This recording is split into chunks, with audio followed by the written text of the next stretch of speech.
تاسو پوهیږئ زیرک وسایل مو دا ډول څاري.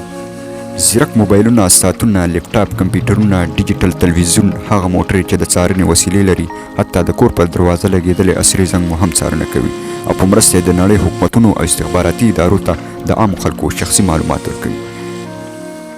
سلامونه او نیکې هیلې. زه فرمان الله مومند یم او تاسې مومند ټي وي یوټیوب چینل ګورئ. هیله ده زموږ چینل د سره سبسکرایب کړئ او دا ویډیو د خپلو ملګرو سره شیر کړئ.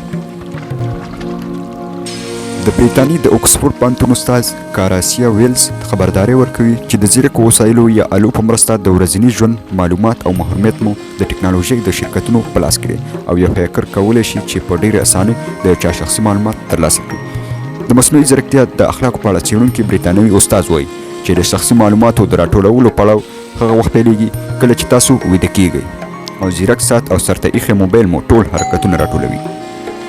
د کور په دروازه لګېدلی زنګ مو د میلمنو عکسونه اخلي. تلویزیون نه یوازې دا معلومات راټولوي چې تاسو څه شی او څه وخت ګورئ، بلکې که چېرته یې پرایویسي ولولئ نو پوه شئ چې ستاسو خبرې اوري، ثبتوي او لیږلی هم شي او دا تاسې خپله د پرایویسۍ له لوستلو پرته منئ.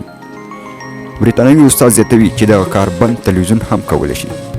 دغه راز پر فیسبوک د تصویر یا کومې لیکنې خپرول یا په ګوګل کې د کوم څه لټول دا ټول په انلاین حافظه کې ساتل کیږي او ترڅنګ یې IP ادرس او موقعیت هم ثبتیږي.